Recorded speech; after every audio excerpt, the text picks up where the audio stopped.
February 14th, 1945, Camp Aliceville, Alabama. The pain is sharp, specific. It bites into the skin just above the right hip bone. Pinch. Hildegard winces. She shifts in the wooden chair, trying to find a position that doesn't hurt. She fails.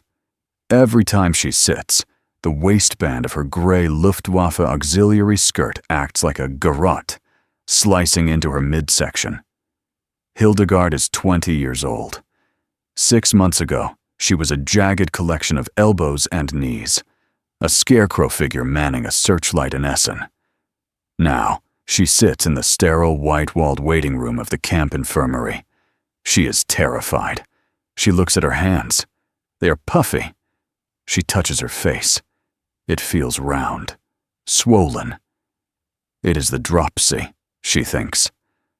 The hunger edema. Everyone in the Reich knows about the edema. When the body starts to digest itself, it fills with water. You swell up before you die. It is the last stage. She is dying. Here, in this land of sunshine and strange, drawling accents, she is finally dying. The door opens. "Next," says the medic. Hildegard walks in. She holds her breath, trying to suck in her stomach to relieve the pressure of the skirt. It doesn't work. The button strains. Captain Miller, the camp doctor, is sitting at his desk. He's not looking at X-rays. He's not looking at death certificates. He's peeling the wrapper off a Baby Ruth candy bar. The smell of chocolate and roasted peanuts fills the small room, overpowering the smell of antiseptic. "What's the trouble, Hilda?" Miller asks, taking a bite. A string of caramel connects the bar to his lip. "It hurts, doctor," Hildegard whispers in broken English. She points to her waist. "It hurts when I sit. My stomach. It is swelling. I think it is the water sickness." Miller stops chewing. He looks at her. He looks at her rosy cheeks. He looks at the way the gray wool of her uniform, a uniform designed for a starving nation, is stretched tight across her hips. He stands up. He walks over to her. He doesn't check her pulse. He doesn't check her eyes. He reaches out and taps the button of her skirt. Ping. The button is holding on for dear life. Miller laughs. It is a deep, chesty laugh that shakes the room. "You don't have the water sickness, honey," he says. He walks back to his desk, opens a drawer, and pulls out something that looks like an instrument of torture. A sewing kit. "You have the American sickness," he says, tossing the kit to her. "You're getting fat." Hildegard stares at the sewing kit. Fat. The word lands like a slap. In Germany, fat was a memory. Fat was something Goering was. Fat was impossible. She looks down at her waist. The pain isn't disease. The pain is butter. The pain is potatoes. The pain is peace. She sits down on the examination stool. The skirt cuts into her again. And for the first time in her life, the pain makes her want to cry. Not because she is dying, but because she is the only person in her family who isn't. To understand why a tight skirt is a tragedy, we must go back to the time when nothing fit. We must go back to the world of the Skeleton Army. August 1944, the Ruhr Valley, Germany. The Searchlight Battery 44 was not a place for men. The men were dead, or in Russia, or in France. The battery was run by children. Hildegard was 19 then, but she looked 12. Her uniform, the Luftwaffenhelferin gray, was a size too big when she got it. Now, 6 months later, it was a tent. She had to use a piece of rope to keep the skirt up. When she walked, the skirt swished around her legs, empty and hollow. The diet of the Searchlight Battery was a study in minimalism. Breakfast, Muckefuck, ersatz coffee, and a slice of bread that was 40% sawdust. Lunch, soup, usually turnip. Sometimes, if the supply trucks from the east got through, a potato. Dinner. The Führer package, a cigarette and a vitamin tablet. The vitamin gives you energy, the Oberführerin, senior leader, said. The cigarette kills the appetite. It was a perfect system, a biological loop designed to extract labor from a dying body. Hildegard didn't feel hunger anymore. Hunger is a sharp pain. This was different. This was a dull, gray fog that lived in her head. She moved slowly, conserving energy. When she sat on the wooden bench in the barracks, her bones hit the wood directly. There was no cushion, no fat. It hurts when I sit, she would say then. But that was the pain of bone grinding against board. And then there was the propaganda. The radio was their only connection to the world, and the radio was screaming about the monsters coming from the West. The Americans are gluttons, Goebbels sneered. They are a plutocracy of beef-eaters. They do not know sacrifice. They will come here, and they will eat everything. They will eat your land. They will eat your soul. Hildegard imagined the Americans as giant, slobbering ogres. She imagined them sitting on mountains of stolen food, tearing meat from the bone with their teeth, while German children watched. She feared them, but in the darkest part of her mind, the part she didn't talk about, she also envied them. She dreamed of the ogres. She dreamed of what they were eating. The capture, November 1944, the Aachen Gap. The capture was anticlimactic. The shellfire stopped. The noise stopped. Hildegard crawled out of the bunker. A jeep was parked on the road. 4 men. They weren't ogres. They were bored. One of them was eating an apple. Crunch. The sound echoed in the valley. Hildegard watched the juice run down his chin. He wiped it away with a gloved hand. He threw the core with fruit still on it, into the mud. Hildegard stared at the core. In her mind, she calculated the calories. 30. 40. He had just thrown away 40 calories. He had thrown away a morning's worth of energy.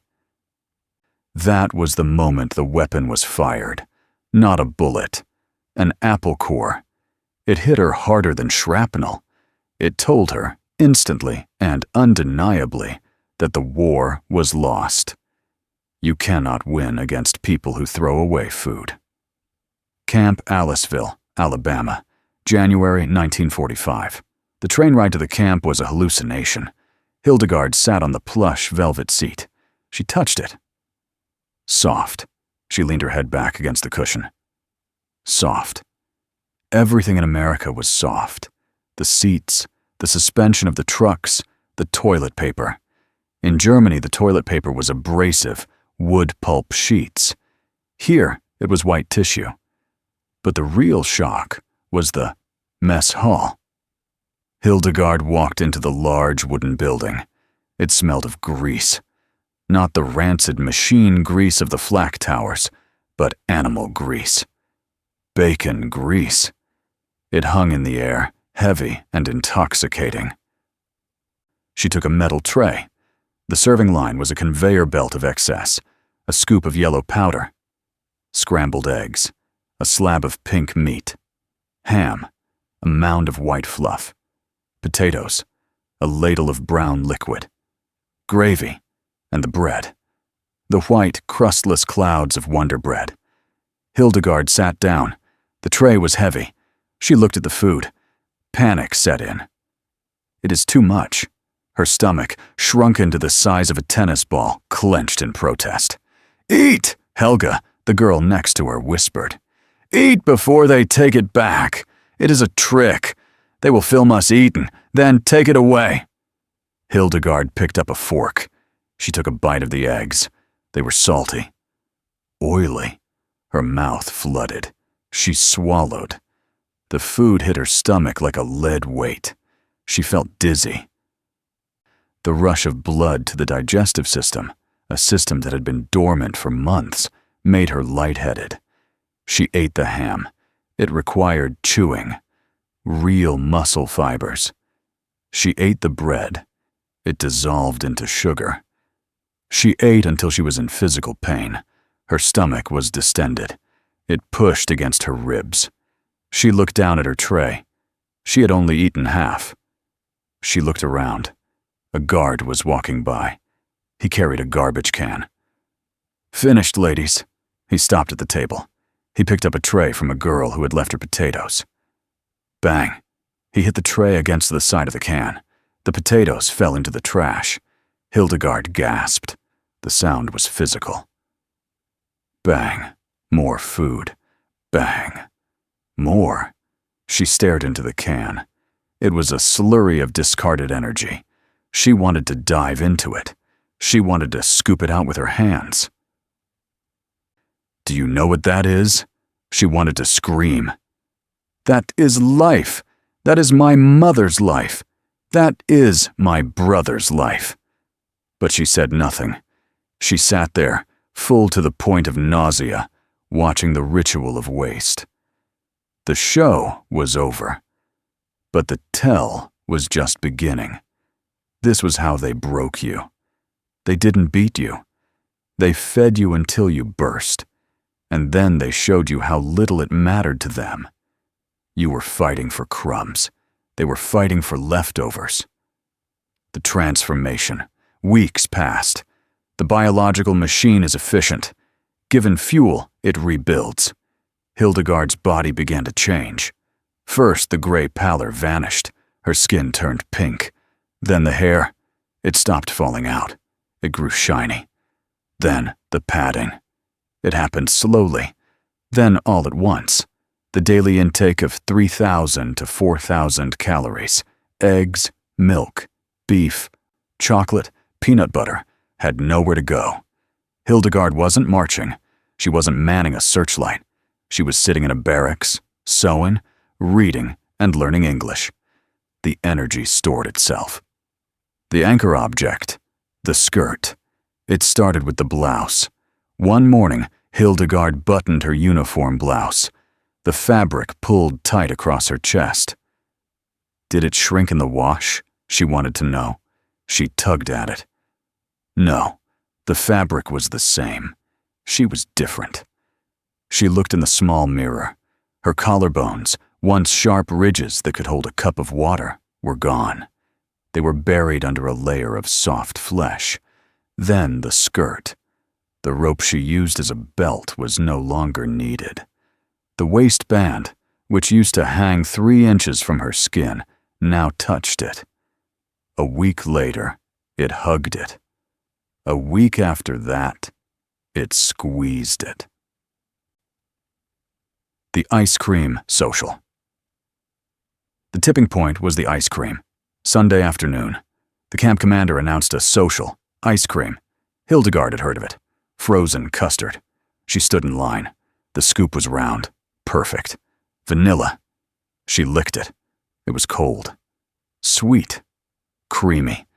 It was the taste of pure, unadulterated childhood. It melted on her tongue, bypassing the need for digestion, going straight to the blood sugar. She ate 1 scoop. "Want another, hun?" the server asked. Hildegard nodded. She ate 2. She sat on the grass, licking the spoon. She felt a pop. Check. She looked down. The top button of her skirt. The hook and eye closure. It had given up. The waistband had surrendered to the vanilla. Hildegard panicked. She tried to pull the fabric together. It wouldn't meet. There was a gap. An inch of gap. She looked at the gap. That inch was the distance between the Third Reich and the United States. That inch was the defeat. She stood up to go to the barracks to fix it. She couldn't breathe. The skirt was a vice. It hurts, she thought. But it wasn't the sharp pain of shrapnel. It was the dull, throbbing pain of expansion.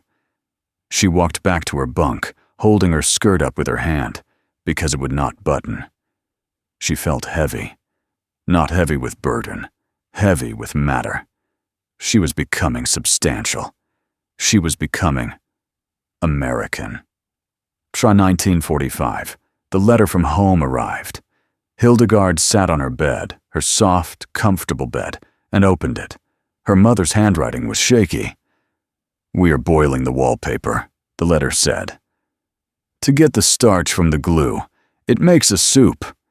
We found a dead horse on the road yesterday. It was gone in 10 minutes. I got a piece of the liver." Hildegard put the letter down. She looked at her side table. A half-eaten bag of potato chips. A Hershey bar. She looked at her own lap. Her thighs spread out against the mattress. They were thick, solid. She pinched the flesh of her leg. It was real. It wasn't water. It was fat.